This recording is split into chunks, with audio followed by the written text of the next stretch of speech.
Yeah, I'm actually. So we see what you guys are talking about. Boom. What's up, guys? All right, well, let's roll with this, man. Hey guys, I don't know what happened to the YouTube stream there. It Okay. started and then it stopped.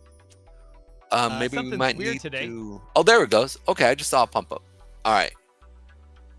Very All right. strange, very Yeah. strange YouTube Okay. thing. I looked at our analytics and it said 0, and I'm like, how can it be 0? We have people commenting. Oh yeah. Oh yeah. Oh yeah. Very, very strange. I don't know where you guys lost us or left us. Yeah. Let us know where you guys last heard us. Heard us. I don't know if you We guys had can a hear that really good clicking. beginning of that show too, and it just lost it on YouTube. The guys on X and Rumble saw it, and all this type of Oh stuff on yeah. YouTube. Sigh, Mm, sigh, sigh. Anyway, ladies and gentlemen, we'll just start where we continue where keep we left off, moving. as if you Keep just came to the show. moving on. Pedro and I are just introducing the show. I was talking about our viewership doubling from this time last year, which is a good thing. We're available in more outlets. We have more sponsors. We have a better um, reach. We've been to a couple trade shows in the past year. Well, a couple, two. Oh yeah, couple. Yeah, a couple. Yeah. And things are going well for the DYOR Media Network. I'm starting to introduce a new logo here. I put it up. AI came up with this the other day, and I liked it. And I thought it was time for a change from the little script up here, because apparently a lot of people can't read scripts, so youngins. The young. So we're going to be switching to that. Um, and things are looking up. And as I was just telling people, we can use our viewers' help. We can use our viewers' help in trying to find that one good person that can help our network grow. And that means a sponsor, someone that wants to product placement, that type of stuff. And if you know anybody out there in the tech world as a person of influence, send them our way. Send them our way. Anyway, Pedro, the whole crew missed the intro to the show, which is the Yeah. normal stuff, so we don't have to go over it again. But Yeah. let's get into Bitcoin here. You and I have been talking about it going down for a while. Talked me into a couple losing short positions. I got stopped out. Yeah. And Yeah. the market is just like, I was looking at the 4-hour chart, and it's nothing but green candles in the 4-hour chart. Yeah. I looked back, traced it, and there hasn't been a lot of those times lately. Yeah, I don't disagree, man. This market is shining up, man. It is. And we came down here, came down, hit our supply area, sold off.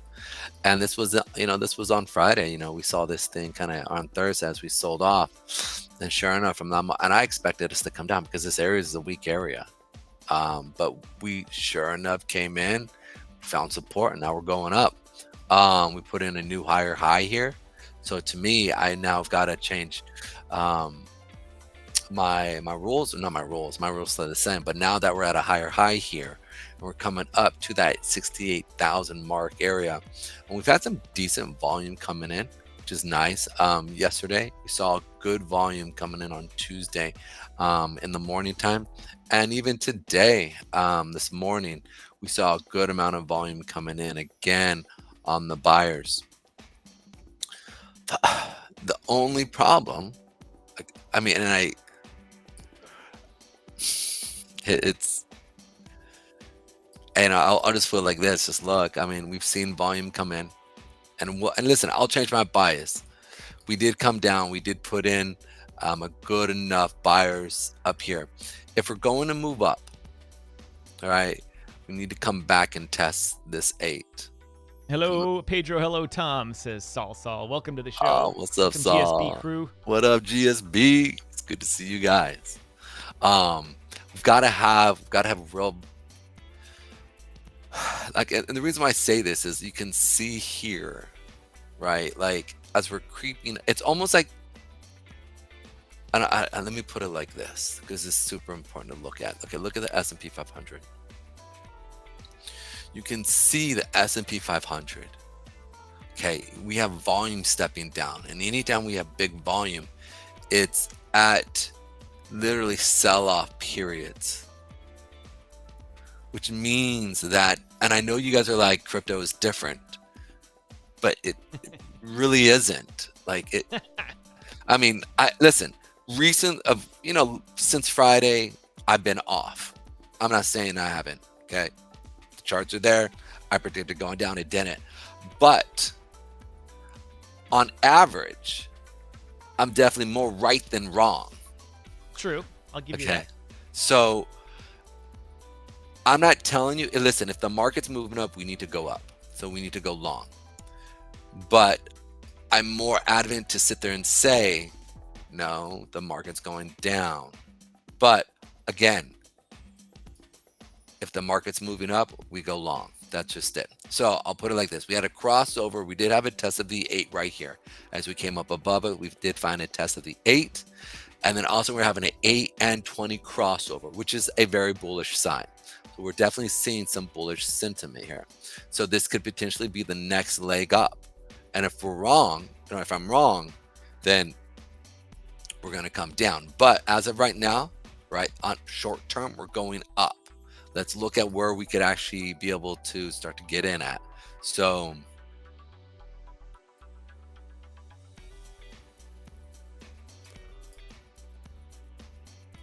I freaking love this new mouse though, dude. It's like kicking. It works so well, dude. How's it work on OnlyFans, Pedro? Oh, Tommy. For those of you who weren't here yesterday, Pedro's mouse died. Literally, And, Chuck Jansen famously made a joke that saying, "Well, Pedro, you'll wear it out on OnlyFans." Or maybe it was Darrow. I think it was Lawton. It was Lawton. Mr. Lawton. Watched our show earlier today. If you didn't follow things earlier today, we had the episode 6 of the Crypto Swamp Creature. That was awesome. And great episode about they interviewed their buddy Paul Mickle, who is the CEO and founder of Revo Ride. Revo Ride is a rideshare group that's just going to disrupt Uber, who was a disruptor. And they make the instead of the drivers being owners slaves, I mean contractors or employees in California, they're owners. They're part owners, and it's a Web3 group. You actually buy a node, you run the node, and all the driving you do, all the riding you do, generates rewards. You help secure the blockchain for it, and you're like, why do you need a blockchain for that? Because everyone involved gets to vote. It's not just the CEO now just saying what happens. Everyone gets to vote, so there's governance involved, and also you get to see, how much drivers make and what it costs. You can see everything that has to go into it when you run a node. And so there's none of this business of drivers getting $90, but then the customer is getting charged $250 for long airport rides. It's much closer together, the spread. And they talk all about it on the episode. If you haven't watched that, go back and do our history on just about every type of social media platform and look for the Crypto Swamp Creatures episode 6. Absolutely. Also, while we're here, if you guys could do us a quick favor, please hit that like, subscribe, and share button. I see we got about 6 people there watching us as of right now. We have 6 likes. So appreciate that. Please hit that like button. That makes sense. Also hit the share button. That does help us out quite a bit. That lets the algorithm know that we actually have something in which is worth watching. I'm actually stoked that we're actually increasing our viewership. That in itself, man, makes me real happy. I mean, literally doubled the viewership. And we can see it in our comment section. We definitely have a lot more people commenting, connecting, and talking. So we really appreciate you guys in addition to that. So thank you so much. And there's so much help. So if you guys could share us to the Musk platform, or if you want to share us to the Zuckerberg's platform, that's always great. The Googs, well, you're already watching it, so make sure you like that button, and we'd appreciate it. Interestingly, Pedro and I have been talking about it's coming up to the election. YouTube and Google can't just start bonking everybody that talks about the election. Their viewership would go to 0. Every podcast, every show is talking about it. And so I said, that's it. We're going to talk about the election. I even put Miss Harris on the cover of the thumbnail today. Topic we're going to talk about. And when we started YouTube today, it bonked. It failed. It's like they said, nope, we're not going to give you a lot of traction on that one. And then now we have our lowest count of people ever after this far into a show. 7. Weird, huh? Then, but on X, we have some of our highest counts ever at this point in the show. Really? And that's something. And for those of you watching on Rumble, thank you to those of you watching on Rumble. This show should get some good traction on Rumble with the thumbnail, Kamala CBDC. Yeah. So it's going to be Pedro, really interesting. Yesterday we briefly spoke about high conspiracy. Yeah. And I'll admit it it was a conspiracy theory. But it was a good thought process. It's a good one, I feel. It's a good one, I feel. For those of you who weren't listening yesterday, I think all of you were, but all 5 of you that are watching right now. For those of you, and 30 plus over at on X. Yeah. All right, X people, start commenting. But anyway, yesterday I spoke about the confluence of events where Miss Harris has not mentioned crypto at all in her campaign at all. 0. Nothing. Just ignoring the topic completely. And then one day last week, I think it was last week or 2 weeks ago, she used the word blockchain. And the blockchain technology and how it can be beneficial. And yeah, Pedro, while I'm talking, you do Alpha Wolf's. You're doing that thing where you're looking to the side again. Oh shoot, I'm doing the creepy thing. Yeah, it's not as Pedro thinks nobody notices him looking to the side like this. Like I'm like holding his head straight. But anyway, what I was saying is that Ms. Harris unloaded on the world blockchain, and everyone was up in arms. Oh my gosh, she's finally said something that means a policy's coming out. But she never used the word crypto, never Bitcoin, never anything like that. She just said blockchain has some usage. Yeah. And then 2 days ago in a speech, 3 days ago now in a speech, she talked about having a regulated environment that is inclusive and able to bring in as an opportunity for everybody, a shared opportunity, especially for the people that have been historically left out of business in the economy, which she's referring to African Americans. Because apparently she thinks that African Americans are the ones discriminated against, yet it's a global crypto thing. Yeah. Whatever, and I thought that was a pretty dumb statement. Then, yesterday, we learned that Ripple co-founder, not Brad Garlinghouse, the other guy. Where the hell? Already lost the article. Come on, we can do it. Let's go. Is that better, Alpha Wolf? Better invest in some just for men. Oh, Chris Larson. That beard, Pedro. Jerry. Yeah, Pedro has an interesting time with the camera. He's learning. Yeah, getting there. But here, I'm gonna bring up this works. Yeah, I literally did this for Crypto 2 years. G, welcome to the house here. Crypto Talking G, smack. what's up? It's good to have you, brother. What up? There we go. Ripple co-founder among Kamala Harris's new corporate endorsers. Chris Larson's endorsement comes as Ripple has emerged as one of the biggest donors of the 2024 U.S. elections. Though his choice may be at odds with the company's CEO, Brad Garlinghouse, and his donations to the Senate Republicans. So, in my mind here of conspiracy theory and no coincidences ever really happening in this world of politics, things are done and planned for a reason. So what happened? We had Kamala come out and talk about a regulated environment is needed for the digital asset world. And she mentioned bringing everybody into it in one kind of trusted source that will make sure it's a fair playing ground for everyone. So you can see where they're going with this. And then the Ripple guys donate $1 million to her. And actually, it's a lot more when you go and look at the records. A lot more money. Yeah, I was gonna say, because they've literally been giving her money, like, right. I mean, consistently. I mean, Ripple's been giving everybody money. I mean, to be fair, they They're the new Saint. Devalued the XRP currency and given so many millions of dollars to lobbyists all over the world. You can look it up once you're in the lobbying business, like Mrs. Striking. You know, all the easy places to look it up. And what is, and I mentioned this yesterday to Pedro, and we all answered it, but I'm going to ask this question again. What is Ripple's holy grail customer? What would make them all gazillionaires if they landed this one product for one customer? Pedro? The U.S. A CBDC. U.S. Treasury or the U.S. Fed. Yeah. And a CBDC based on Ripple's technology. Yeah. Now, I don't think that the U.S. government would just hire Ripple to run the currency. They would probably, if directed by Congress or directed by whatever, buy their technology or license it, and, whatever the story is. Mm-hmm. But that's not the point. The point is I think we're seeing the beginnings of the Harris campaign pushing for a CBDC because it's inclusive and it helps everyone.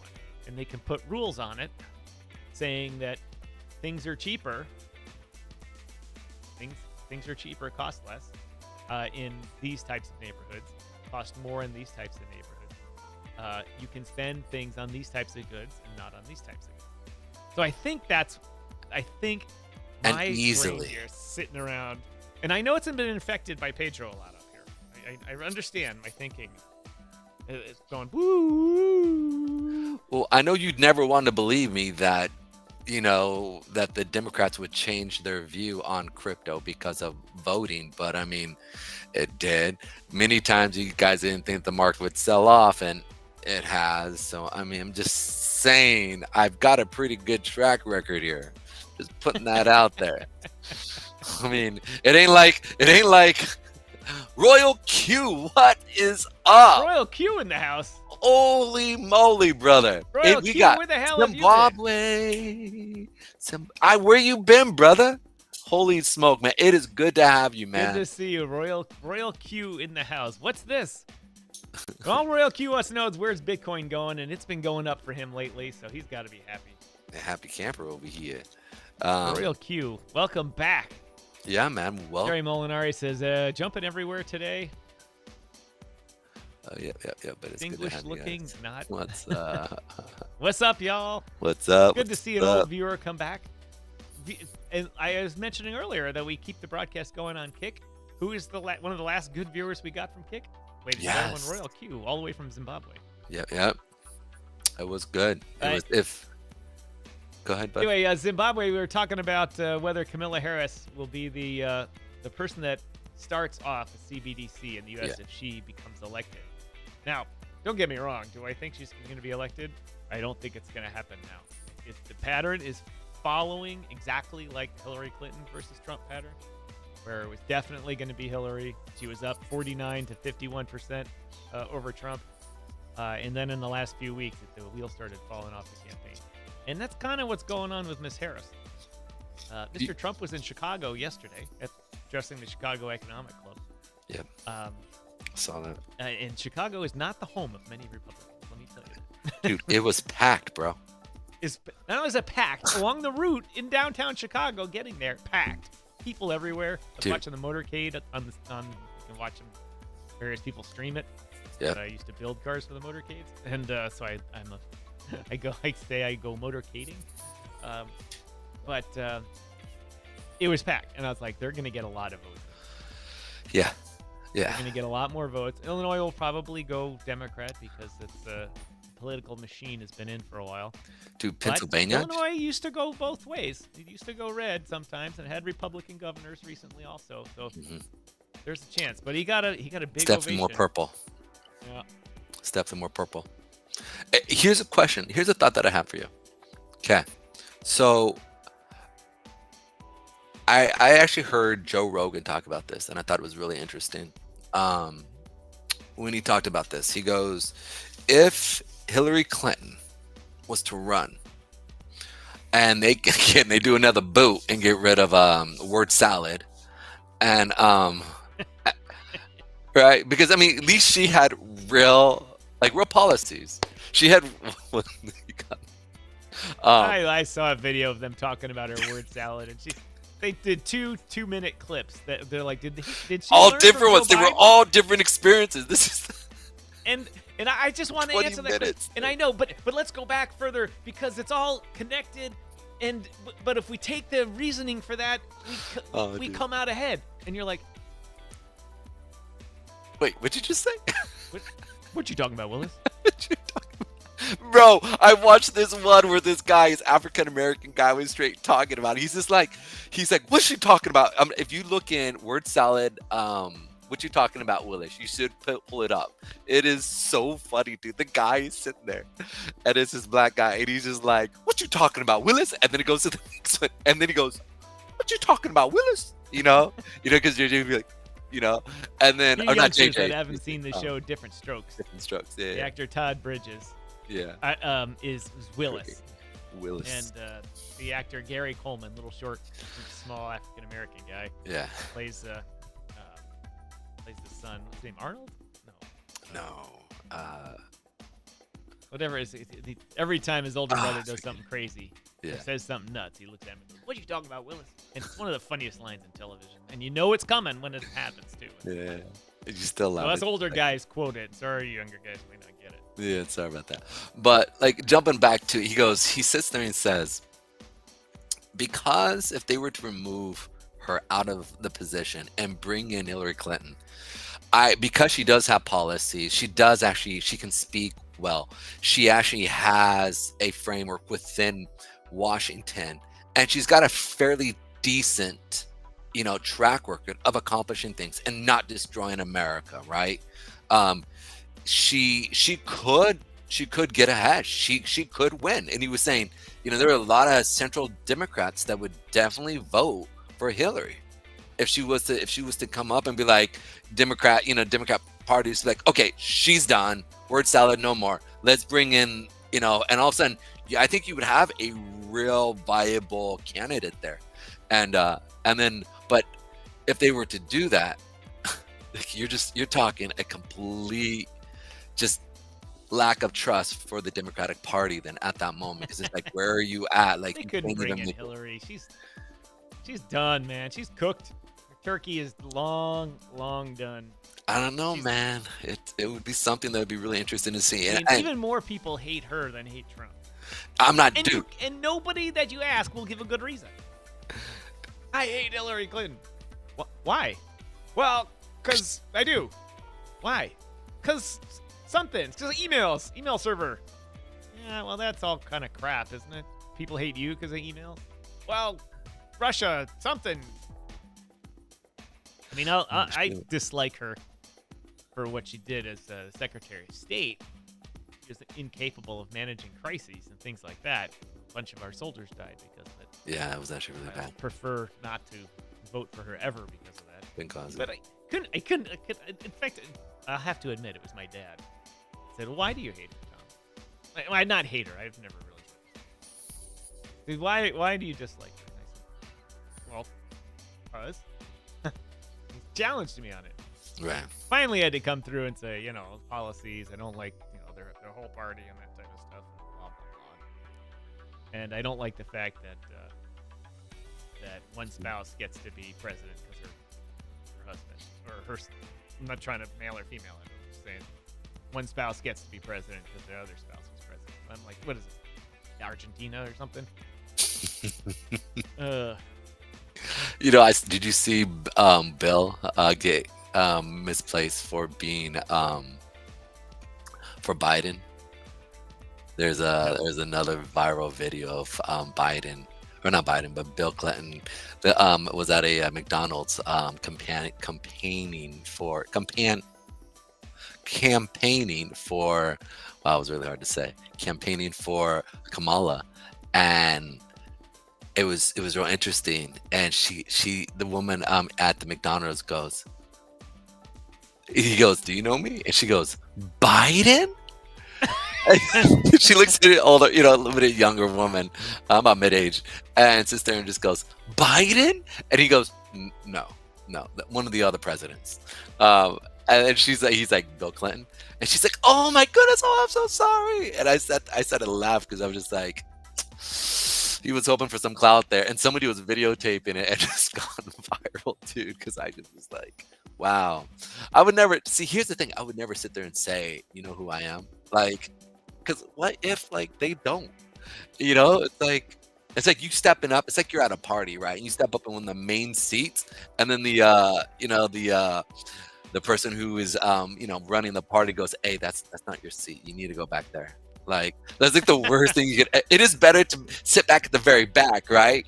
And then they like, "What are you doing? Get over here!" Right? Like I would never sit there and be like, but I mean, Hold on, I get a royal Q. I don't remember what your kick name is. I can't remember it. I can probably go look at followers on Kick somehow, but I don't remember it. But anyway, thank you everybody on X for watching. Appreciate it. Welcome everyone. Please comment, like, share, follow. Just do it. X is changing the algorithm over there. Interaction and engagement is way more important now.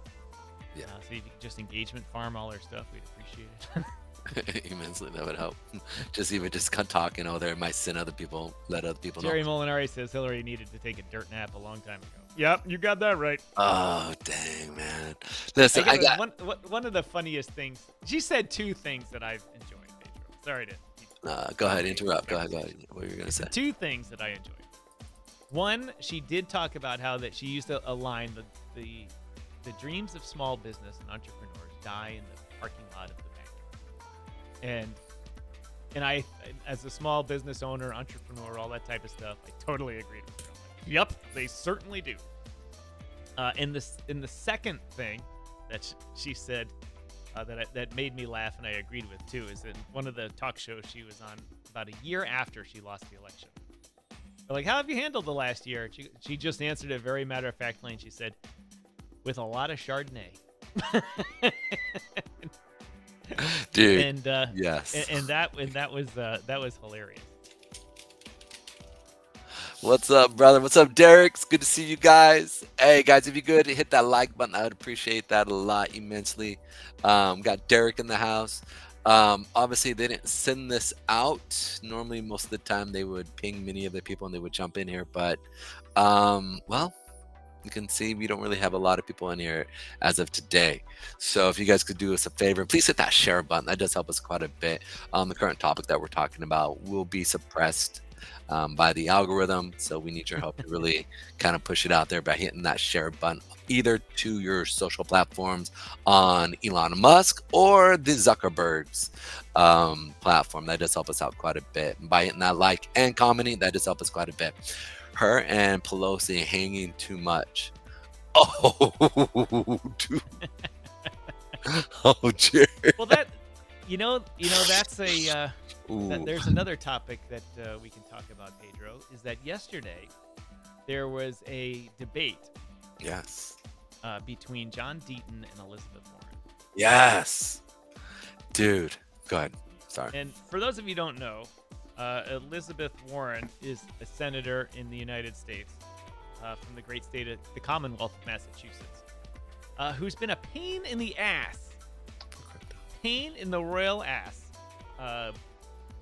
in crypto. She just equates all of crypto. She just she thinks it's all for North Korea and it's all scams and it's all that type of stuff. Hey, what's going on with the main page here? Why aren't we showing? What's that? Our main page is not. It's showing like the thumbnail, and it's not. Yeah, I'm having some trouble over here. If you haven't noticed, but hold on, let's see if it comes back here. Come on, no whammies, no whammies, no whammies, no whammies. If anybody knows what that's from, shout out. Oh, well, it's there. It's Caddyshack? Oh no, that's from the TV show. All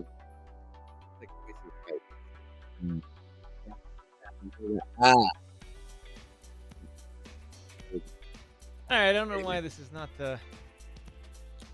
Come here. on. Let's see if another clip helps you out here. Oh, what's up? We got XPO. I'm gonna say what's up. What's up, X? Anyway, we had We had Elizabeth Warren and John Deaton going at it. Yeah. I'm having a good old fashioned, but not the usual one, a new one. But John Deaton is a pro crypto attorney. Yeah. Who said we need to challenge. Happens to be from Massachusetts. Said, and he's never run for politics before. And he said, that's it. We got to be done with Elizabeth Warren. The last time she ran for an election, she was basically unopposed. And so they had a debate last night. And Deaton ripped her a new ass. Almost every chance he it was ruthless. Like, dude, no lube, no nothing. I was just like, oh. And half the time she'd be like, and I was like, wow. Like, how? I'm sorry. I just thought it. Go ahead. Keep going what you were saying. No, just go ahead. You're just about to say the same thing. Yeah. So every topic, yeah. but especially crypto and digital. In the moderators brought up crypto, and he just eviscerated her. Yeah, it was one of those moments that when it's like there's a scripture in the Bible that says there is when somebody says something, it seems convincing until there's an opposition of view or opposite view that comes into light. And it was this thought that literally popped in when I was watching. I was like, holy moly, dude. Like, and everybody in the audience, or not so much the audience, but even the moderators were like, ooh, like they were almost trying to stop the beating, but it was just like she was that poorly. I don't think she expected Wheaton to really just come out and just demolish her. She thought that she was going to almost get like a Kamala giveaway. Like I don't think she's been challenged in 20 years. Like, her employees don't challenge her. They're it's not like they're sitting there in the office going, well, we better put her on the spot. They're all yes people there because clearly they agree with some really horrible policies. And she's not practiced at it. And she is getting old. She is like Biden. It's time for her to go. Maybe if there's another 2 years in a House of Representative position, but another 6 years in the Senate for her, and she's going to be like Strom Thurmond was. Just wheelchair. Or like, what was the guy that almost died in this? What are you talking about? What you talking Or about? no, the lady, Dianne Feinstein. Oh, okay. I was like, what, dude? She just zoned out, and the people are telling her in the back, vote yes. Yeah. She's Dude, like, the people on TV were like, we're not sure she's even alive. It was what was it? C-SPAN. That went viral before viral would go viral, right? Like it was everywhere. It was actually pretty funny. So on the back end, watching what we're seeing right now, if Kamala wins and I know this is this is here just to help the YouTube. Hey Chuck, welcome, Mr. Jansen to the house. Dr. J in the house. What up, Dr. J? Dr. J, I got something for you. Can you hear it? Welcome everybody on Rumble. This is a crypto talk show, digital assets. Here, Pedro and I talk every day about crypto policy. But as we get towards the election here, the crypto policy is merging with the election, and that's going on. So today's topic, which I can't show the thumbnail anymore, is Kamala Harris going to doom us all by instituting a central bank digital currency that the government can then track, put limits on, and play favorites with, and seize and tax. It's just if they run short one day 10%, they can just take 10% of everybody's tokens or coins out of their wallet. So that's what we're talking about, because I noticed we got a bunch of new viewers on Rumble. So thanks for joining us. Really appreciate it. Glad to have you guys, definitely. It's always. Hey, and if you guys could. Glad to have all of you. Yeah, and listen, we'd love to have you guys over on Rumble. Just comment, talk to us. If you guys have questions about the charts or anything like that I'm looking at, or you want me to look at any type of chart, even in the S&P 500 or traditional finance stuff, I have no problem. We've called, Tesla as it dropped. We called Facebook, which I'm mad that I should have picked up a lot more. But we called that as it was dropping. A lot of other stuff, right? From tradition, we go over bonds, and on top of that, we go over like commodities, crude oil, gold, things of that nature, natural gas. We were just talking about natural gas. Unfortunate, man, Mike. So I was in a long on. We were just talking about Elizabeth Warren. Oh, thank you. Yes, let's go back to here. All right, so sorry. All right, let's focus there. All right. So what's so interesting, I think, about with Elizabeth Warren is that during the debate, I felt like as if she was almost upset that, like, she was like, are you betraying me? You know, it's like, that's almost how it felt. When you look at her facial expressions, she was almost like almost kind of flabbergasted half the time, because she didn't know how to like respond to, you know, it was almost like when Vance was demolishing Waltz, right? Walls. Am I saying it right? Walls. Does that sound snake? Yeah, Waltz. Waltz. Your wife's probably laughing at me because I still can't say it right. But the truth is, in 4 years, it won't even matter, because like, he'll just be another name on the page of history, unless they bring something sneakily. This is the other thing you need to be careful, right? I hope, because there's so many people that are not voting, and they're just outright coming. I mean, just the African American culture is definitely outright saying, no, we're, at least the male, after the chastisement of Obama to African Americans, right? I was talking with Tom, and I started kind of looking at these things, and a lot of the African American men that were, you know, one guy was saying, he's like, I'm not even a conservative, and how dare you talk to me as if I'm like a child?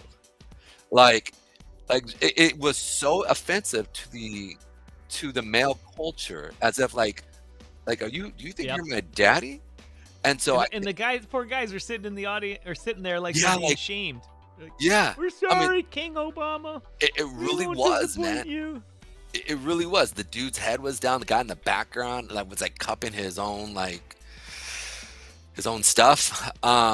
It was really interesting, because I sat there and I was like, man, he's going to have a backlash, and there's no way that these guys are going to sit there and be like, one of the guys is like, dude, you just a slave owner, man. Like, I was watching this one guy, he's like, this is what they would do to the slaves, man. That's how they kept them in slavery, you know, after the not Reformation, why am I forgetting? Not Declaration of Independence. Come on, brain. Constitution? No, not the Constitution. When Abraham Lincoln signed the Emancipation and Proclamation. Holy moly, why was that so hard for me to remember? Dude. But like, it was one of the ways that they literally kept the slave owners. One is that, you know, the slaves didn't really have a skill set that they could really go out and bring in money and do what they needed to do. But the other part behind it was they shamed them. The slave owners would shame many of the You're forgiven, Mike, for your bad spelling. Yeah. But so it's one of those things that I just think it almost felt like that in a sense. And this guy was talking about it. I should have kept all of these reels that I was watching, and it was like literally like funneling my feed on X. And it could be that my name was Pedro Garcia, right? So they see the Hispanic name and all they, you know. Yeah, they're like, ICE is coming for you, buddy. Don't you Rumble viewers over here run away, because we got a Mexican here. He's American. And he served in our military too, so don't you guys go running away. Anyway, back to okay. One of the good things that can happen, everybody, is if John Deaton does beat Elizabeth Warren, gets her out of the government. She blocks just about every pro-crypto bill in the Senate. The SAB 21 override that got passed, I think she was like out sick or something, so she couldn't filibuster it. But Deaton beat her up on immigration, criticized Warren for letting everybody in, and Warren just said, well, everyone needs a path to citizenship, and even the people that come here illegally. And he tried to say, what about the people that, you know, do it legally and it takes them 10 years? The people that come illegally be faster? And she's like, well, there are people too. And They went at it about a different. I'm not going to use that word. That will ding us. I'm too sure. Don't use They it. talk about housing and education. There you go. Deaton just dropped a housing bomb right on her, saying if you let 10 million people in the country, there's going to be 10 million houses taken that weren't planned for. And then they went into cryptocurrency, and it says, given Deaton's background as a crypto lawyer, there was a clash over cryptocurrency regulation.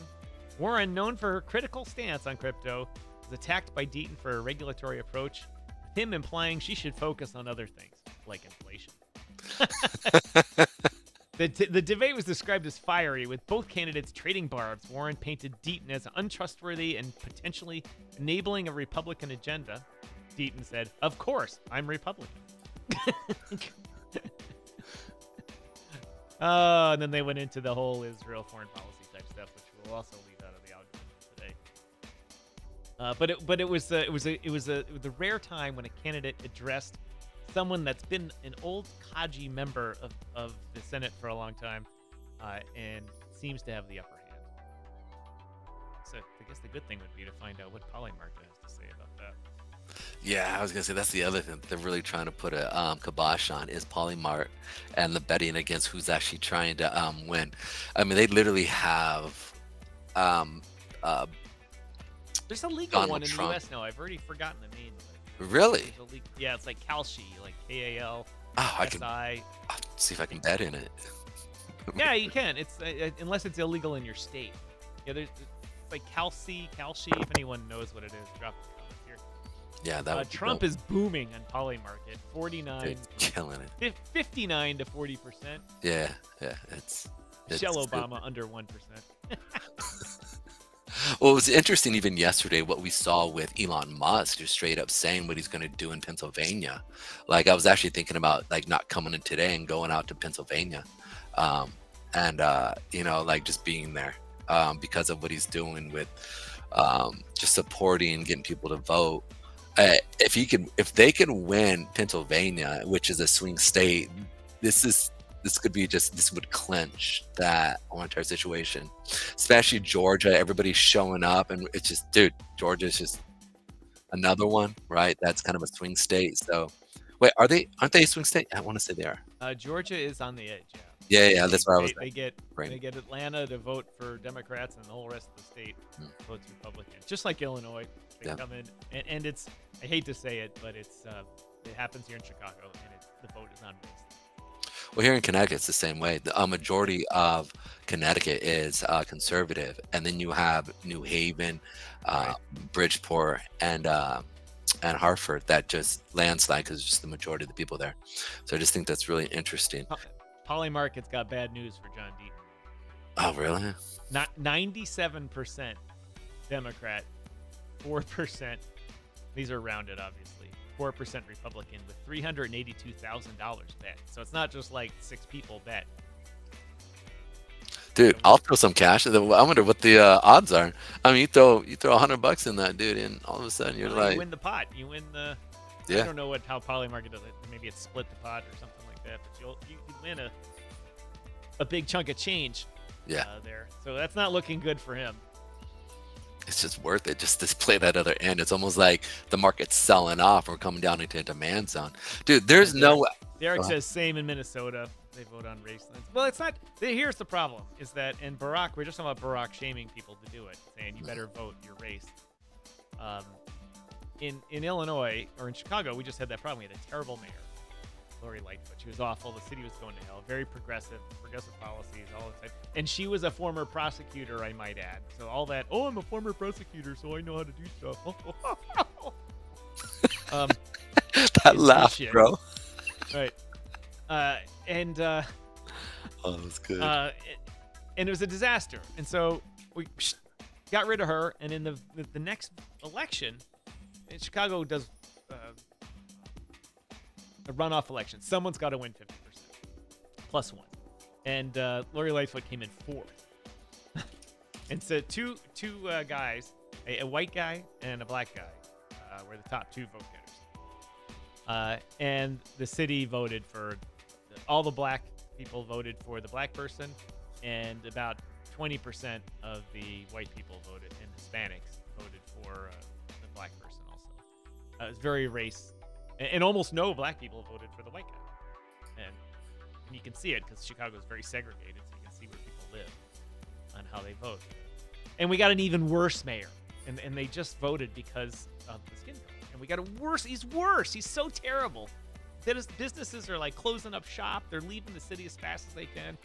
He's trying to raise taxes, and he's trying to blame all these corporations for their fault. And it's like Boeing's like, it's our fault that kids can buy guns on the street. Yeah, right. Okay. Boeing out of there. McDonald's out of there. United Airlines out of there. Anyway, and so it's a problem. It's a problem amongst that voting demographic, and it's happening in Atlanta. It's happening in San Francisco. Derek says in Minnesota now too, and Pedro, you're saying in Connecticut. And so it's good. It's good to see that commentator that you were talking about saying, "Hey, wait a minute! Don't talk down to us like this. We'll vote for who we want." Which I have to say is rare in minority politics. Very rare. It would have been better for him to actually keep his mouth shut if he was, instead of doing something like that, because that in itself really hurt Kamala's. Here's the other part behind it is, like, African American men, right, are kind of been in the shadows, where they are pigeonholed to act a certain way and to be a certain way.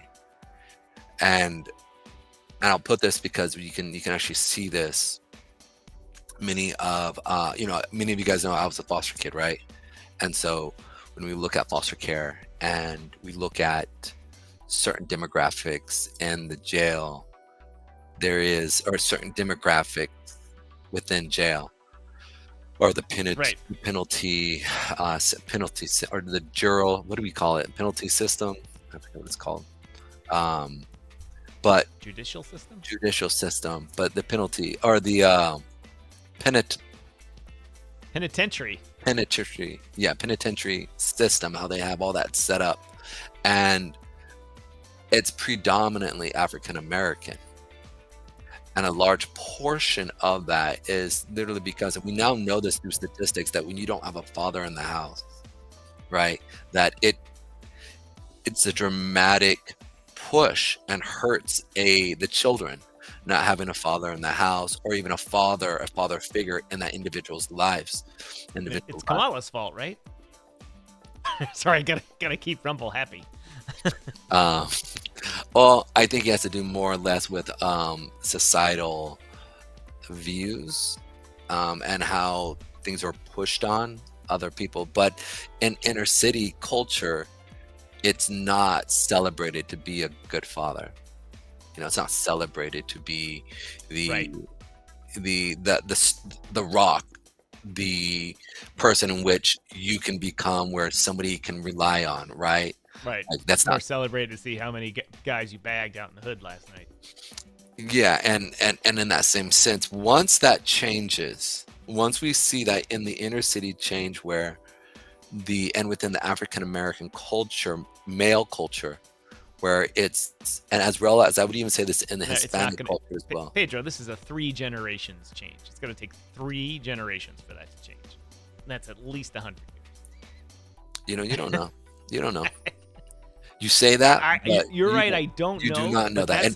But that's how the past is. It takes 3 generations for anything to change. Well, let's make sure we post this. It's really important, because we've seen 3 times in American history where we saw generations change literally within 1 generation. Those were the Great Awakenings that happened within American society, right? But we they saw don't that affect anything until much later. It takes 6. No, we literally saw men who were out there flagrantly sleeping, and this was a progressive movement that happened throughout for multiple generations. And within 1 generation, people, and I hate to say it, people came to Jesus, right? Came to Jesus, and their life was changed. And then from that moment on, we saw 50, 60, 70% of men change the way they saw and conducted themselves in the world. And this has happened twice. And so I think this very much could happen, ultimately, and it very much could happen coming here. Is it because they saw God, because they got bullets? Hitler was shooting bullets at them, and they came back out going, oh, No, so if we look Gotta at take care of me the for reason why I that. bring this up is if we look at the every 100 years, every 400 years, every 1,000 years, every you have these things called cyclons, right? And what happens is there is a change that happens, and we're at a point where, like you said, 3 generations, right? This next generation, we very much could see it's an outside way of thinking generation alpha, generation Z, I'm a Zeta, generation Z. They do have a different view of looking at the world, and we very much could see them buck the system and go, you know what, we don't want this anymore. And it could happen overnight.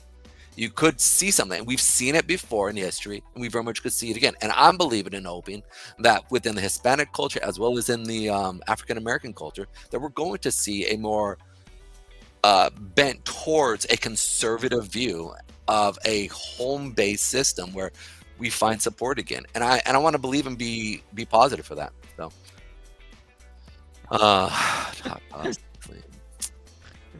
what the You can't win, can you, Pedro? I don't care, dude. I really don't care. If people can't handle this stuff, man, then whatever, man. I don't care.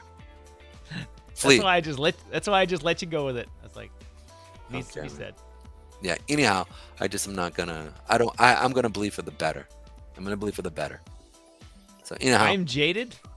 I'm more jaded than you on that topic because living in Chicago, when you hear the police call out which 8-person murder scene am I supposed to report to, and that has happened more than once while you're listening to it, and it's you get, and I'm not a witness to that. I just hear it happening, and it's like, how do you come back from that? I mean, how do you bring a neighborhood back from that? You know, how do you bring 800,000 people out of that mindset? And it's not going in building churches. It's separating. The only way to do it is to separate everybody out of that and put them on all different corners of the planet to break up that community and say, stop. You gotta stop this. Or without them infecting the other parts of the world, which is also just as difficult. Or what you do is you actually get fathers from outside the situation, and you how could you do that for 800,000 people? It starts There's 800,000 at-risk people in Chicago. Child at a time. And then this sounds so silly, man, but look, like my life was affected by somebody else, and that person who affected my life affected probably 50, 60 other people.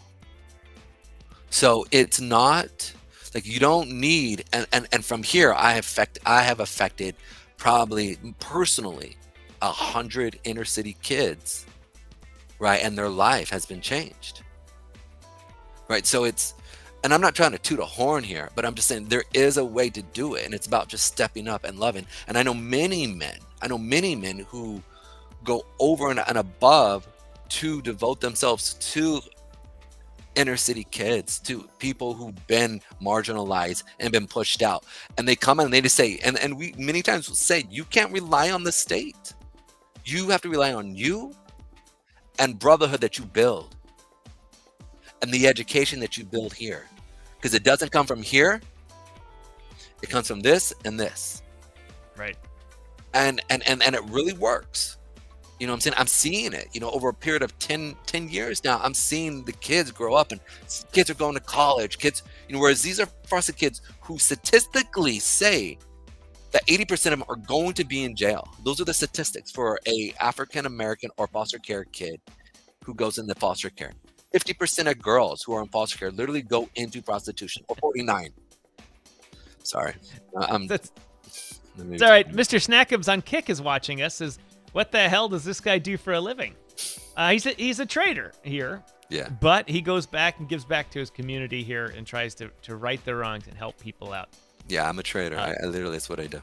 And normally, Mr. Snackums, first of all, thanks for watching. We really appreciate absolutely. Thank you so much. We don't get a lot of good viewers over Kick, and ones that interact with us are even fewer than that. He says, that's awesome. I was going to come troll, but that's legit.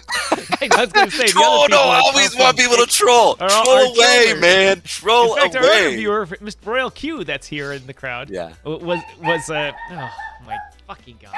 Okay, I'll jump in real quick while you hit the mute button. So we had Royal Q, who we actually got over at Kick, and he actually now is over on our YouTube channel, and he just BS's with us. So if you want to pop on over here to the YouTube channel, we're actually DYOR. That's DYOR, and I do no sign. What's up? I bet I'll get banned in under 45 seconds over there. No, what we were saying is that we've had various people come in to troll from Kick, and then they're like, "Hey, this is good stuff going on over here." Yeah. Anyway, what we do is we're a crypto talk show here, and we talk crypto and stuff. And every once in a while, on Mondays we do Monday meme coins. Tuesday is Technical Tuesday with charts and things like that. Wednesdays we get kind of Wednesday whatever. And because it's political season, we're starting to talk more politics. Yeah. And that yes, crypto. That's what we do. That's the primary central view that's actually going to change. I mean, I'll put it like this. Once Trump said that he was pro-crypto, he started jumping ahead hardcore in the actual polls, because many of the swing states, the primary issue that's there is literally crypto. And most people don't even talk about it. And so Trump, once he outright said, I'm for Bitcoin, I am pro you having self-custody, his numbers jumped. And so it was such a dramatic point that the Democrats had already said that they were against it. And I made it very clear to Tom. I said, if they keep on that stance, there's no way that they're going to be, they're not going to be relevant to the issues really at hand that are the real issues. Because when you look at abortion, you look at immigration, those are already polarized. We already see, there's people either vote or not, or not going to vote. But crypto, it's getting wild on Kick. Now I can't. Thank you, GVAT11B, for coming. Mr. Snackums, it's just go to YouTube and search DYOR Media. Like the sign up here above me, DYOR, or below me, DYOR. DYOR Media, you'll find us. Yeah, it'll be fun. It'll be good times. I'm glad we actually got somebody. We thought we were... The good news is that the comment system filters everything out. Thanks for the trolling of us. We really appreciate it. Please the engagement really helps us. Anyway, we'll take it. We've never had so much activity from Kick before. I know. Even you said today we do it just to do it, and then now it's like bam, right? You did say we believe that we're going to get a connection, man. I'm glad you're positive about that, man. I'm glad you're positive about that. But like on the back end, and I bring the I'm trying to get it. You should see the comments because it's getting filtered out. I got the automatic stars on. Oh, it's hilarious. Page, wait, what are you talking about? Kick. You're talking about Kick, dude. They banned me for whatever reason. I was trying to get in it, and like I was like pushed out. This is back when I had my own crypto show on it. What's up? Dude, I got to see what you're laughing at. I got to see this. Mr. Snackums, just so you know, a lot of our viewers are disabled veterans. First of all, Pedro is mentally disabled over here. He's a veteran. Very much so. But somewhere we have Crypto Mike in the house. He's a Canadian disabled veteran. And we have a couple others. Yeah. There's a couple others here. So we support those causes a lot. Both of us are bag over. What's he saying? Can you read the Kick comments? Give me a second. Let me pull it up here. Let's see if I can. Now, because your chuckling is like great. Let me see if I can pull it up.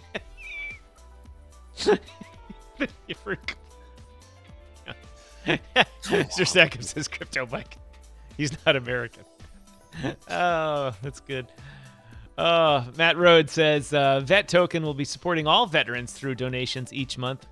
I'm also a disabled veteran. Yeah, I didn't get to you, Mr. Rhodes. But he's starting. For those of you watching on Kick, Matt Rhodes put up here his token vet will be supporting all veterans through donations each month. If you want to find out more about that, head over to the Infinian Telegram group. Matt, why don't you post the name of it so people can see it? No, I'm actually Coast Guard. Some people wouldn't even call me military, so it's all good, Mr. Smackums. But we do have a lot of actually Marine Corps, and we have a lot of well, I guess some people would say Air Force too is not really a military, but it all depends on who you playing with. Marine Corps is. Where are you coming from? Nah, that's a dumb. This is cracking me up today. Yeah, it's good. It's good. I like it. Chuck Jansen, are you still listening? We had on your list to go over that. You wanted us to talk about something. I'm gonna add it to the list that's next here. Come on.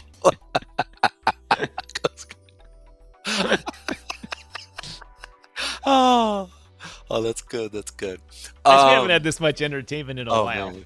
Yeah, it's from the comment section. And you guys on YouTube and on Rumble aren't getting these.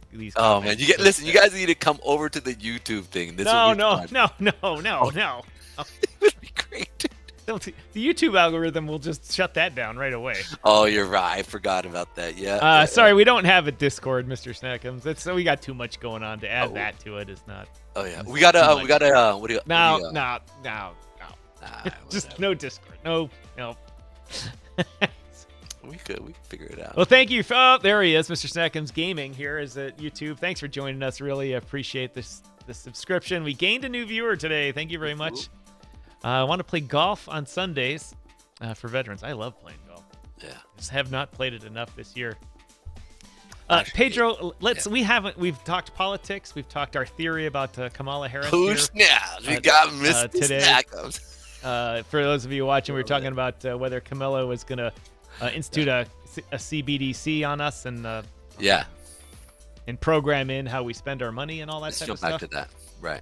And we were talking about that because one of the Ripple co-founders dumped over $1 million on Ms. Harris the other day, right after she talked about having a strong, regulated, and equal framework for regulation and digital assets, which the Twitter world immediately deciphered in her word salad into central bank digital currency. Yep. And as you guys know, I'm no fan of that at all. Yeah. You know, if someone tells you, I already have one debit card that doesn't let you, can't use it on lotto sites, and I can't use it at a couple other places. And needless to say, it's not my favorite debit card. It's there for an emergency, but I don't use it because they intentionally program in where I can use it. Imagine the government having the ability to program in where you can use your money. Imagine that. Dude, I can't even, I can't even imagine, man. It just makes my mind hurt because the reality is let's say people, they start to sit there, and I think partially just invest in NVIDIA. Yeah, man. I actually know guys who trust the government. Trust the government. Mother, should I trust the government?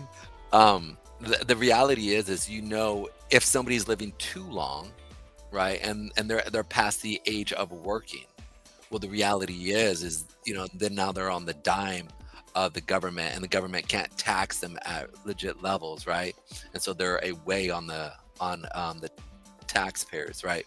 So sooner or later they'll come through and they will attack the fact that they are taking care of themselves, or maybe they went to the doctor too much, right? And there's these circumstances now that I think if we were to see a CBDC, we could actually see an in-clap, a breaking of the system, and I mean, because the idea behind it is that they'll literally be able to garner every single issue, and whether you can do it or you can't, they will be able to stop you immediately by just shutting off your bank or allowing you to have cash or not. And that to me, there wouldn't be any cash. They'd be done with it. That's what I mean. They'd be done with it. Well, here's the other question that I also have. Bro, you're Canadian. You hate y'all's farmers. I'm not Canadian. I'm in Canada right now. I'm not Canadian. Yes. But in the same sense, I think it's just really interesting to sit there and see what we're seeing with it. I think people are finally starting to rally and actually understand what a CBDC is and how it's actually going through. Let me take these off here. I'm not looking at the charts anymore. But I think it's just real interesting to see what we're actually seen, I guess I'm having word salad here. What I mean is Hey, this, Camilla.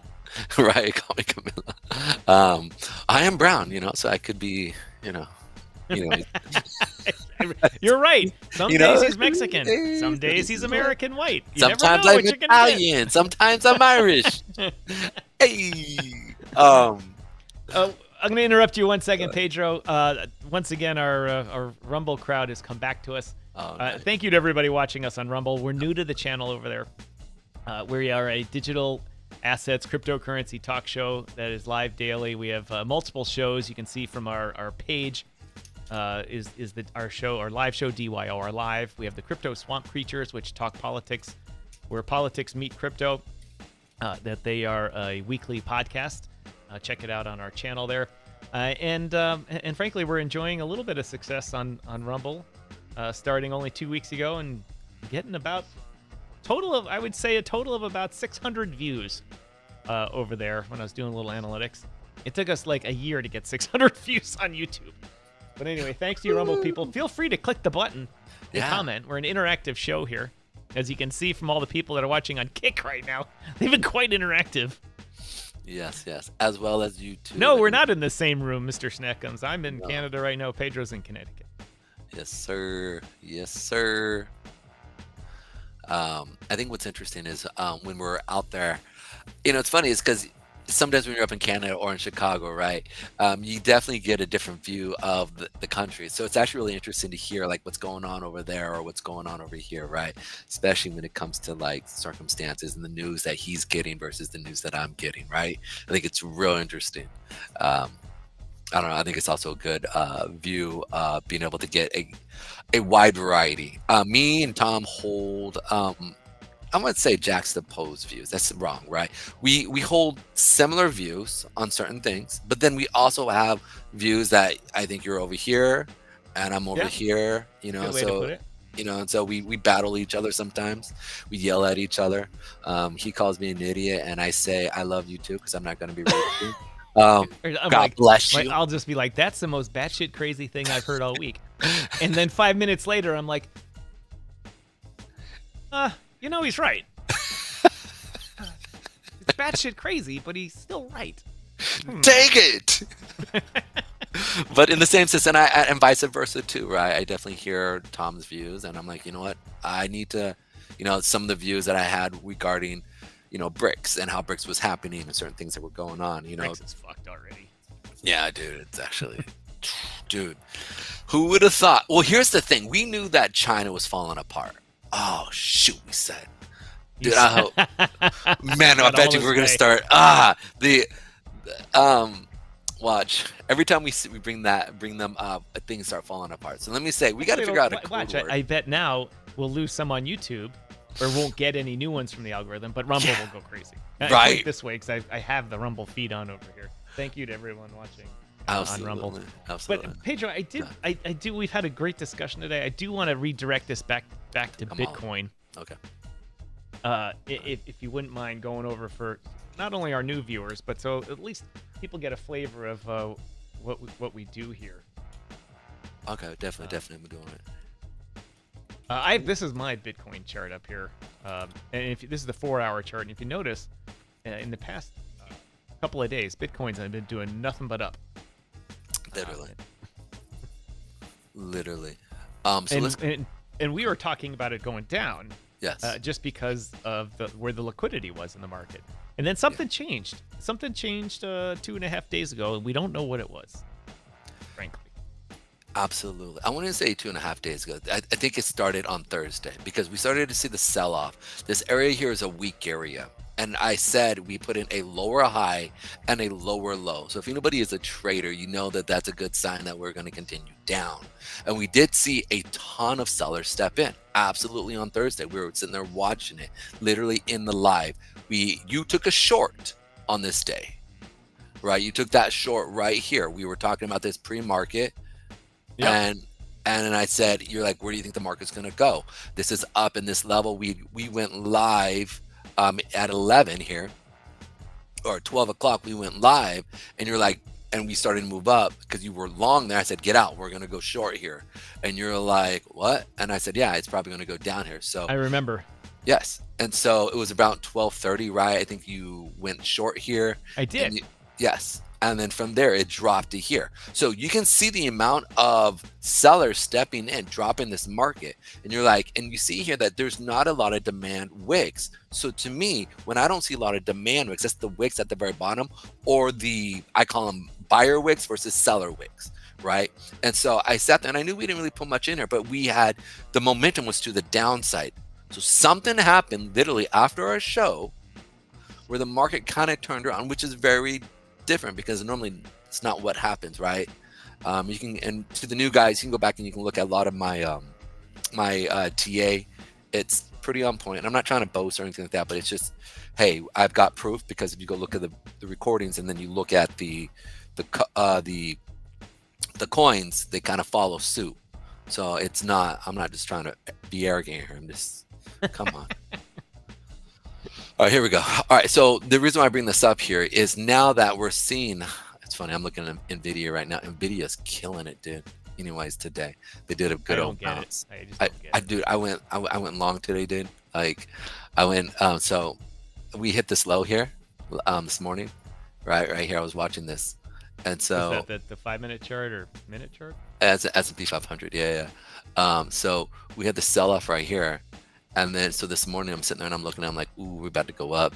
So I caught in right here, and so we've been pushing up. So I'm like, woo, So I'm just being a dork here.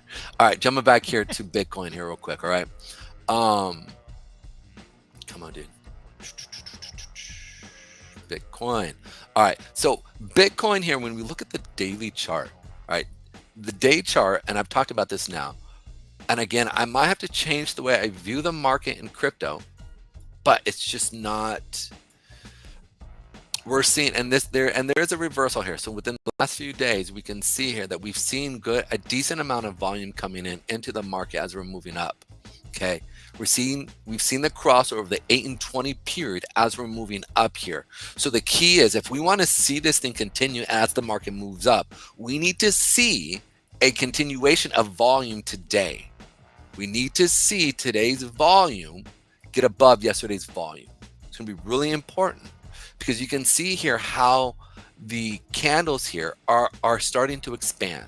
And so in these type of expansive candles, we need to see it increase in volume. Okay, because that means that people are putting in real buys, and so they will defend that area when the market comes back down to it. So it's really important that we see that. Yesterday we saw that the market did sell off, right? We came in, we hit our area right here, right? We saw a little bit of a sell-off, boom. And if you look at the smaller time frames, we sold off from this area here. We came in, we sold off, boom, and then we came back up. So this area here now, it's got to continue up with a real amount of volume, and it's got to be buyer volume. Okay, if we start to flounder here again, then it's most likely going to turn around, right? And that's where it's like, it's just hard for me to say I'm long here with this aspect. But again, I want to say, and this is, and let me give you also the primary reason why. You see this 50 period moving average here? This 50 period moving average is below the 80 period moving average. If you're familiar with the market that is moving, and the 50 period is the gray line right here. It's sitting at 61,144. You see this 89 and 100? You see how it's below here? That is a bearish sign. Right. Okay. And so for me, this is why you've seen me like bearish throughout this whole entire period, because when you look at this, it's just, you can see it's going down. Now that I'm starting to see it kind of go right here, this is a potential sign, potentially, that we are finally starting to push up. Right, it's sideways here. We could see this, but this is why I want to see more volume, because that aspect, this little aspect right here, is an indication of long-term trend finally taking place. And so I typically don't go into small details like that, because you guys we lose viewers, right? When I start to go too detailed oriented, and all of a sudden, like, people are like zoning out. So I'm just trying to be as entertaining, but also give you real data here. But that right here is an important thing. So that's what I'm looking at. That's really my indication of what's actually happening in the market. Now, if I see this push up even harder and I see this thing kink up and it starts to say, hey, what's up? Right? I'm gonna start going that way. Well, then, you know what? I need to pay attention to that, because now the dynamics within the market are changing and I need to be smart and pivot to it. Now, we are at the 69,000. We are at a lower high still. If we look at this low here, right? And this is important to pay attention. Low or high, low, low, lower, lower. Where is this? Is this going to stop in this level? I have our high mark. This is the previous all-time high marker. We also have sellers sitting right here. Okay. So again, we could have sellers. These little markers are always a little bit hard because you never know potentially what we're going to see, where the market is going to turn around. Now, I will change my opinion if I start to see real markers. Like, this is the area that I want to see, right? Where's Jesus when we need him? Why, what's up? Oh, you guys, dude. Oh, my goodness, dude, you're killing me. Who else thought he was drawing a male appendage there? Oh, man. Oh, we got the new viewer. He might play with that, dude. What was it? Play with it. You get it? Where's he at? They subscribe to our channel. We got two new subscribers on Kick. All right, what's Mr. Smackums? Come on, man. Jump up in here. Have some fun, man. But these two areas right here, I think we could see between these two areas, it would still be a lower low. You know what I'm saying? This is important to be paying attention to, because the reality is we actually have two markers here. We have. Welcome Daryl Lawton to the house. You have this right here, and you have it could be right here because you have this area. So you have this area right here. And you also have this area that sits right here. Right, this is where we're playing. Now, I have brought up. Now, this is important also to understand. Okay, that when we start to push up with this, right, we want to see a push out. Okay, there you go. You guys having fun there now? Oh, you can't see it. All right. Anyways, so let's jump back into this. But what I'm really looking at, this is super important to pay attention to, is this. We have this area right here. We have this area right here. Okay. Between here and there, from between here up into these levels, it still could be, I'm still bearish. Right now, we are coming to the end of the election cycle. How many days do we got? We got 19 days? Something like that. Yeah, that's about it. Yeah, we got 19 more days. So if Trump looks like he's really going to start pulling ahead, I've got to change everything. Right now, I mean, we really don't know the polls fully, right? We don't really know. You know, there's been a lot of mistakes had by Kamala, but ultimately she could pull ahead. So until we just outright see it like Trump is absolutely going to win, this is why I think we're actually pulling ahead right now.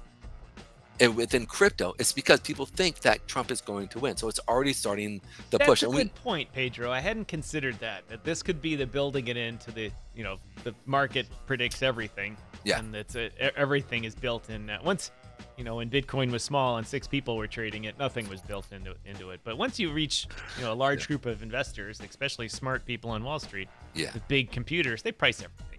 Everything gets every event, even when they report of a certain type of bomb being dropped over in a country, the other off the Mediterranean Sea.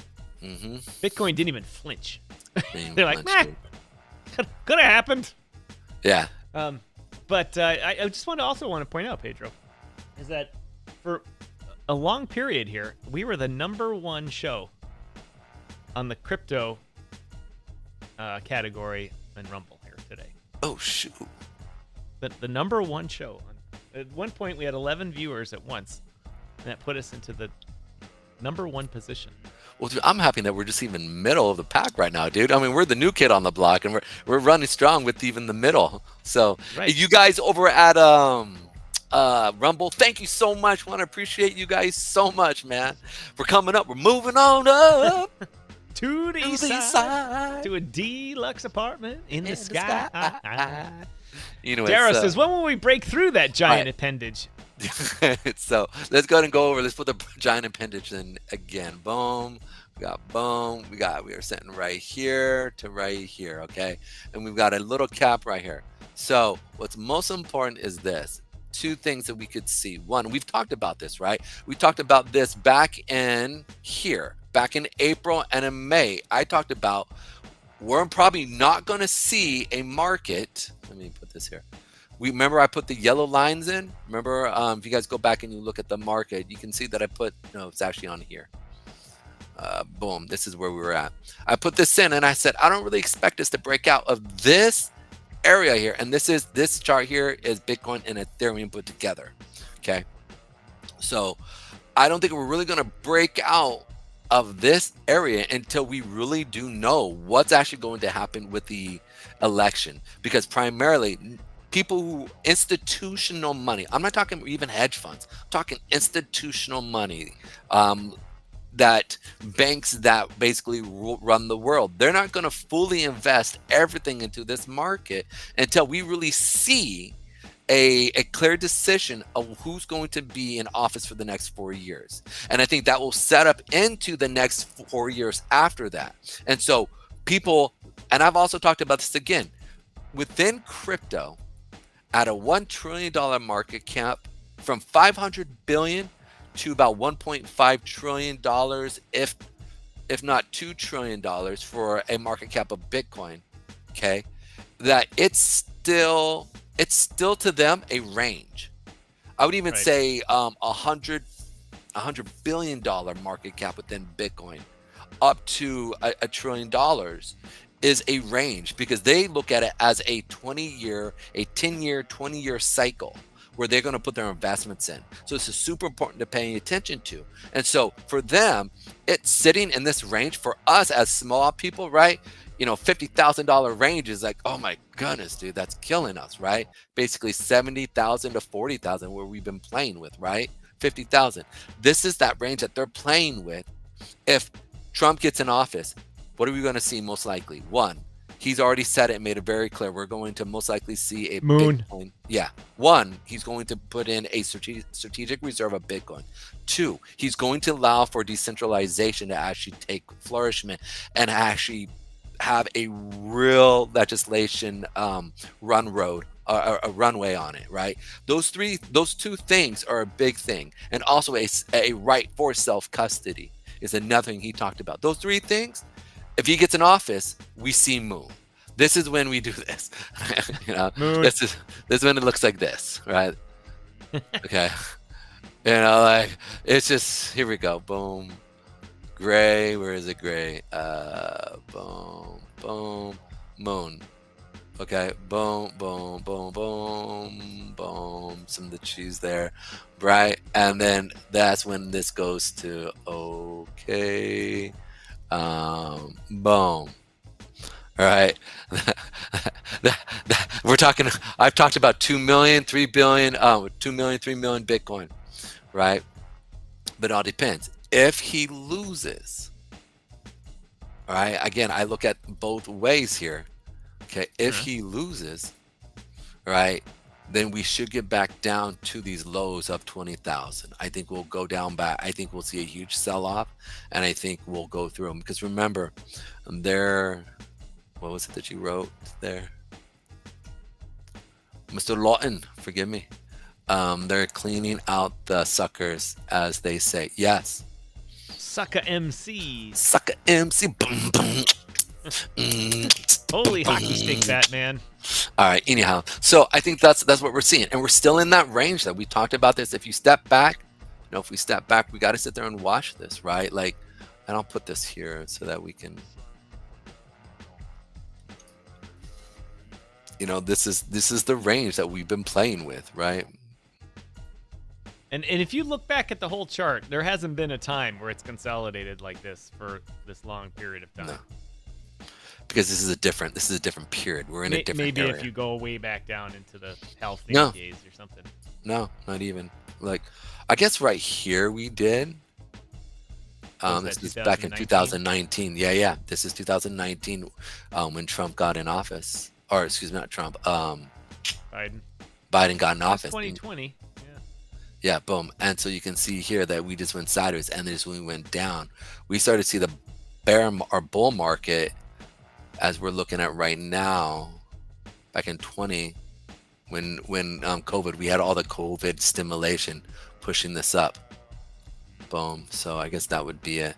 Right here.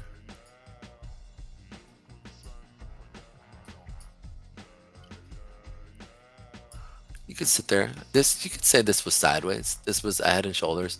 By the way, to the new viewers, I don't really look at like traditional TA, like head and shoulders and things like that. I think that is a way that the institutions use to destroy people. I look at certain aspects behind the market that are just different. I look at wicks. I look at moving averages, institutional viewed moving averages. Liquidity, where the orders are. Yeah, liquidity, where the orders will probably get triggered. So kind of if you're familiar with ICT trading, it's not ICT trading, but it is something kind of similar to them, where I'm looking for order flow and where it's going down to, where it's going to come up to capture liquidity. Because the way I look at the market is that institutions are long and short in the market. They go long and short always, at all times. And when I mean institutions, not necessarily hedge funds, because hedge funds can go belly under. I mean institutions like banks, or I guess Goldman Sachs is a hedge fund, but they're really more of an institution. They all blur together nowadays. Yeah. They're just they're a juggernaut. I mean, dude, they reported yesterday, and they made $4 billion in 3 months. I saw that.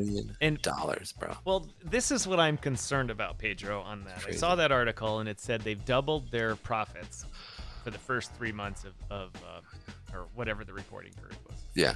Now, banks don't come out with new products that just everyone rushes to and buys. Right. Like Nvidia is their stock's going crazy because their sales are going up like crazy because Elon's calling them saying, give me 100,000 of those $1 million processors. Right. You know, Microsoft's calling, everyone's calling them saying we need another bazillion dollars worth. And they can literally charge whatever they want. Yep. With banks, they can't do that.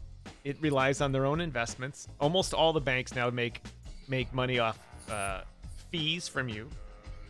But it's not a lot of money. They're investment banks. They take the money and they re-lend it out. They package it up and they steal it. I mean, they invest it. If you recall the Silvergate mess and the Silicon Valley Bank mess and the first New York Bank or whatever it was, Mellon.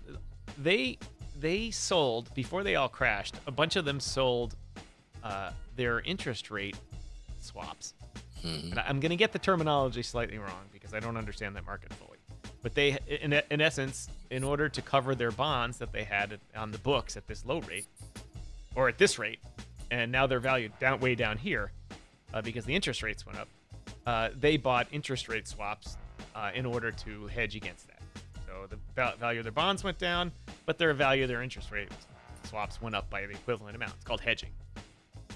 But all the bank CEOs, people in Canada will get that, and the bank executives are paid on performance. Is the stock going up 10 quarters in a row? Is it going up a certain period of time? And what happened is that they sold off a bunch of those things because they get tons of money from them because they're all of a sudden very valuable. And all of a sudden they're showing profits, and thus their stock options vest, and they can sell them and make tons of money. But unfortunately, it left them exposed without insurance and without hedging. And so as soon as interest rates went worse against them, even more, they all of a sudden they're technically illiquid and belly up. And I am betting.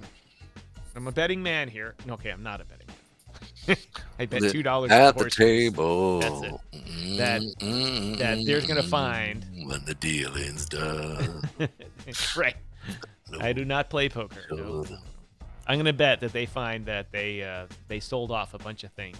They realized the cash because it was in someone's best interest in the bank executive branch in order to realize gains. And then guess who's going to have to pay that bill when it comes due? Taxpayer. Taxpayers, ladies and gentlemen. That's right. All you people watching on Rumble are going to be very unhappy with that when they come back to us and say, oh, it's going to be $10 billion. And you know what's going to happen is it's going to happen like 2 weeks after Trump becomes president again.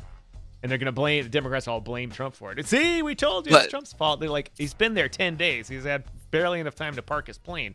Well, it's the same idea with Obama and what he stepped into. So it's not like okay, all right, let it be. You know what? Honestly, if it does happen, we see it, just everything fall apart.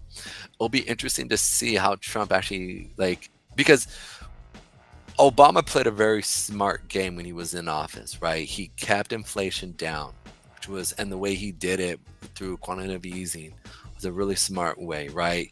He basically hurt the lion, and he basically put a sliver in the lion's hand called the U.S. The U.S. market, right? It was bloated and overweight, this fat lion, but it was still a lion of a beast.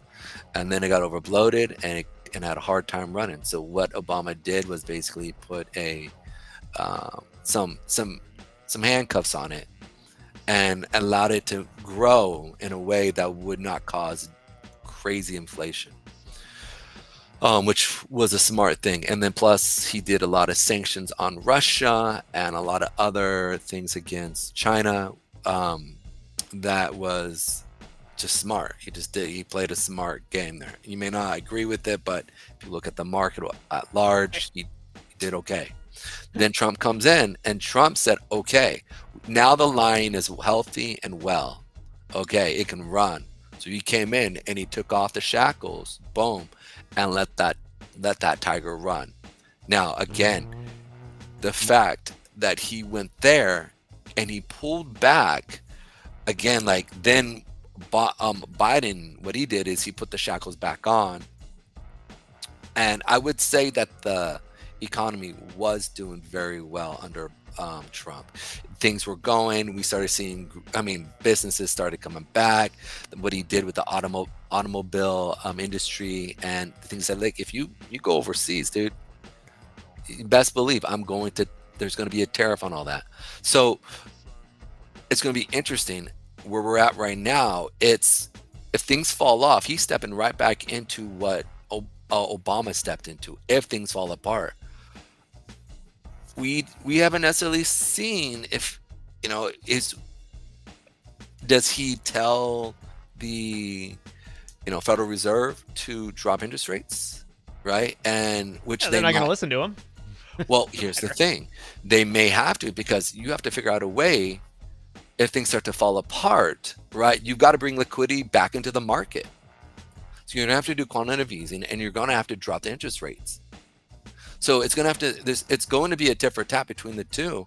But if things start to fall apart because we start to see what's happening within interest rates, the carry trade that we saw at the beginning of the year with Japan's made it pretty clear that they're trying to build up their economy now.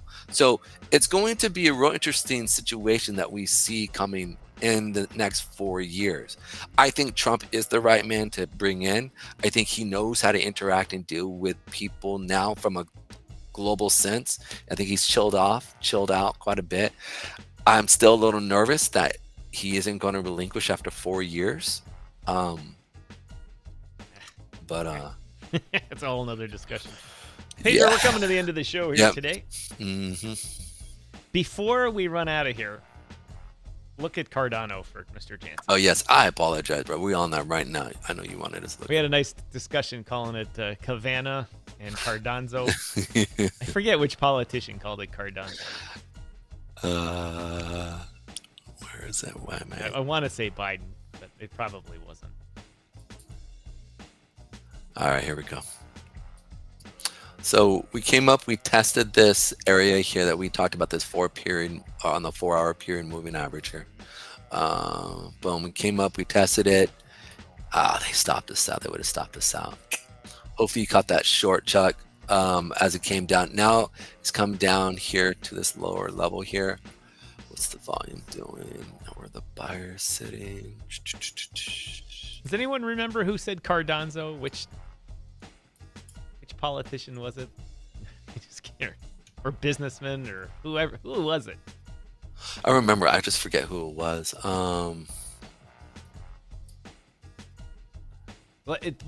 You don't know because, like, in my mind, George W. Bush is very famous for saying strategery, but it wasn't. It was Will. What's his name on Saturday Night Live that said it? He played George Bush. Will Ferrell. Comedian. Will Ferrell. Yeah. There you go. Let's go streaking, yo Blue. You're my boy, Blue. So I was about to sing that song. All right, so here's the thing where we're at. So we're still below the moving averages here. You can see how we have a strong push here from the 20 or the 8-period moving average now, where it's coming down here. It all depends on how we're going to close on this monthly chart here. We're bouncing off this level here, man. And here's the thing. The fact is that we do have such low volume on this monthly chart is a good sign of literally buyers starting to step in. If we can see buyers starting to accumulate here, right, where they can hold a position and they can consolidate this. Do you see how the 20-period moving average right here is sitting? You see this right here? All right. Yeah.